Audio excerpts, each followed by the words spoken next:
ಈ ಒಂದು ಹಾಲನ್ನು ಪ್ರತಿನಿತ್ಯ ಮಾಡಿ ಸೇವನೆ ಮಾಡಿ ಅದ್ಭುತ ಪ್ರಯೋಜನವನ್ನು ಪಡ್ಕೊಳ್ತೀರಾ. ವಯಸ್ಸಾದವ್ರು ಮನೇಲಿದ್ದರೆ ಅವರಿಗೂ ಕೊಡಿ, ಅವರಿಗೆ ಇದು ತುಂಬಾ ಒಳ್ಳೆಯದು. ಇದರಲ್ಲಿ ಅದ್ಭುತವಾದ ಪೋಷಕಾಂಶಗಳು ನಮ್ಮ ದೇಹಕ್ಕೆ ಸಿಗುತ್ತೆ.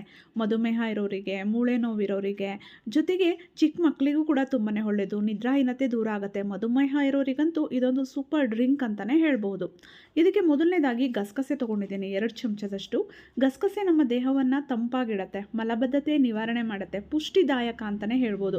ಕ್ಯಾಲ್ಶಿಯಂ, ಮೆಗ್ನೀಷಿಯಂ ಇರೋದ್ರಿಂದ ನಮ್ಮ ಒಂದು ಮೂಳೆಗಳಿಗೆ ಮತ್ತು ನಮ್ಮ ಒಂದು ಹಲ್ಲುಗಳಿಗೆ ಕೂಡ ಇದು ತುಂಬಾ ಪ್ರಯೋಜನಕಾರಿ ಅಂತಲೇ ಹೇಳಬಹುದು.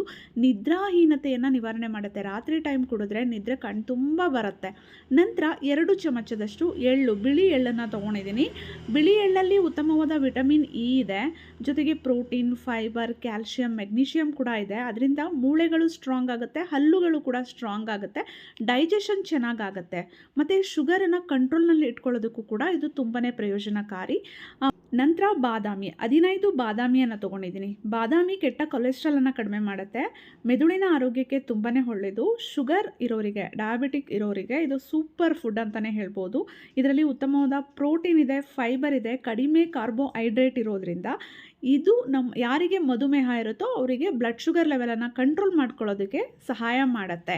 ಮತ್ತು ಇದರಲ್ಲಿರುವಂಥ ಮೆಗ್ನೀಷಿಯಂ, ವಿಟಮಿನ್ ಇ ಎಲ್ಲವೂ ಕೂಡ ನಮ್ಮ ಬಿ ಪಿಯನ್ನು ಕಂಟ್ರೋಲ್ ಮಾಡ್ಕೊಳ್ಳೋದಕ್ಕೆ, ಸ್ಕಿನ್ ಹೆಲ್ದಿಯಾಗಿರೋದಕ್ಕೆ, ಕೆಟ್ಟ ಕೊಬ್ಬು ಕರಗೋದಕ್ಕೆ ತುಂಬ ಸಹಾಯ ಮಾಡುತ್ತೆ ಅಂತಲೇ ಹೇಳ್ಬೋದು.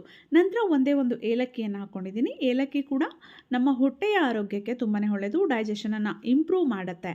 ಇದೆಲ್ಲವನ್ನು ನಾವು ಸ್ವಲ್ಪ ರೋಸ್ಟ್ ಮಾಡ್ಕೊಳ್ಳೋಣ. ಬಾದಾಮಿಯನ್ನು ನಾನು ಚಿಕ್ಕದಾಗಿ ಅದನ್ನು ಪೀಸ್ ಮಾಡಿ ತೊಗೊಂಡಿದ್ದೀನಿ.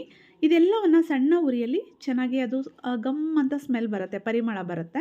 ಸೊ ಅಲ್ಲಿವರೆಗೂ ಇದನ್ನು ರೋಸ್ಟ್ ಮಾಡ್ಕೊಳ್ಬೇಕು. ನಂತರ ಇದನ್ನು ನಾವು ಪೌಡರ್ ಮಾಡಿ ಇಟ್ಕೊಳ್ಬೇಕು. ಪೌಡರ್ ಮಾಡಿ ಇಟ್ಕೊಂಡು ನೀವು 15 ದಿನದವರೆಗೂ ಇಟ್ಕೊಂಡು ಪ್ರತಿನಿತ್ಯ ಇದನ್ನು 1 ಸ್ಪೂನಷ್ಟು ಬಳಸ್ಬೋದು. ನೋಡಿ, ನಾನು ಪೌಡರ್ ಮಾಡ್ಕೊಳ್ಳೋದಕ್ಕೆ ಮಿಕ್ಸಿ ಜಾರಲ್ಲಿ ಹಾಕ್ಕೊಂಡಿದ್ದೀನಿ. ಈ ರೀತಿ ಪೌಡರ್ ಮಾಡ್ಕೊಂಡಿದ್ದೀನಿ. ಎಷ್ಟು ನೈಸಿಗೆ ಸಾಧ್ಯ ಆಗುತ್ತೋ ಅಷ್ಟು ನೈಸಿಗೆ ಪೌಡರ್ ಮಾಡ್ಕೊಳ್ಳಿ. ನಂತರ ಹಾಲನ್ನು ಬಿಸಿಗಿಟ್ಟಿದ್ದೀನಿ. ಹಾಲು ಕುದಿಬೇಕು, ಚೆನ್ನಾಗಿ ಬಿಸಿ ಆಗಬೇಕು, ಕುದಿಬೇಕು. ನಂತರ 1 ಚಮಚದಷ್ಟು ನಾವು ಈ ಒಂದು ಪೌಡರನ್ನು ಹಾಕ್ಕೊಳ್ಬೇಕು. ಹಾಕ್ಕೊಂಡು ಚೆನ್ನಾಗಿ ಮಿಕ್ಸ್ ಮಾಡಬೇಕು. ನಾನಿಲ್ಲಿ 1 ಲೋಟ ಆಗುವಷ್ಟು ಪ್ರಿಪೇರ್ ಮಾಡ್ತಾಯಿದ್ದೀನಿ. ದೊಡ್ಡ ಲೋಟ 1 ಲೋಟ, ಅದಕ್ಕೆ 1 ಚಮಚದಷ್ಟು ಹಾಕ್ಕೊಳ್ತಾ ಇದ್ದೀನಿ. ನಂತರ ರುಚಿಗೆ ನೀವು ಬೇಕಿದ್ರೆ ಬೆಲ್ಲ ಹಾಕ್ಕೊಳ್ಬಹುದು, ಅಥವಾ ಕಲ್ಲು ಸಕ್ಕರೆಯನ್ನು ಕೂಡ ಹಾಕ್ಕೊಳ್ಬೋದು. ಕಲ್ಲು ಸಕ್ಕರೆ ತುಂಬಾ ಒಳ್ಳೆಯದು, ಅದಕ್ಕೆ ನಾನು ಕಲ್ಲು ಸಕ್ಕರೆಯನ್ನು ತೊಗೊಂಡಿದ್ದೀನಿ.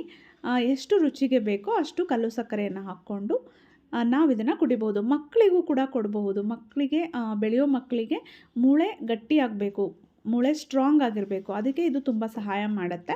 ವಯಸ್ಸಾದವ್ರಿಗೆ ನಿದ್ರೆ ಸರಿಯಾಗಿ ಬರೋದಿಲ್ಲ ಅಥವಾ ಮಧುಮೇಹ ಇರುತ್ತೆ, ಅಂಥವರು ಇದನ್ನು ಕುಡಿಬಹುದು. ಬೆಳಗ್ಗೆ ಸಂಜೆ 2 ಹೊತ್ತು ಕುಡಿಬೋದು. ಅಟ್ಲೀಸ್ಟ್ 1 ಟೈಮ್ ಆದರೂ ಕುಡಿದ್ರೂ ಕೂಡ ಒಳ್ಳೆಯದು.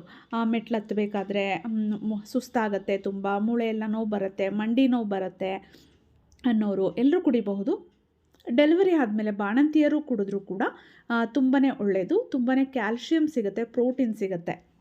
ಕಾಫಿ, ಟೀ ಈ ರೀತಿ ಹೊರಗಡೆ ತಂದಿರುವಂತಹ ಪ್ರೋಟೀನ್ ಪೌಡರ್ಗಳನ್ನ ಕುಡಿಯೋದ್ರ ಬದಲು ಮನೆಯಲ್ಲೇ ಇದನ್ನು ನೀವೇ ರೆಡಿ ಮಾಡಿಕೊಂಡು ಕುಡಿದ್ರೆ ತುಂಬಾ ಒಳ್ಳೆಯದು. ವಿಡಿಯೋ ಇಷ್ಟ ಆಗಿದ್ರೆ ಲೈಕ್ ಮಾಡಿ, ಶೇರ್ ಮಾಡಿ, ಅನಿಸಿಕೆ ಅಭಿಪ್ರಾಯವನ್ನು ದಯವಿಟ್ಟು ಕಮೆಂಟ್ ಬಾಕ್ಸಲ್ಲಿ ಕಮೆಂಟ್ ಮಾಡಿ. Thank you.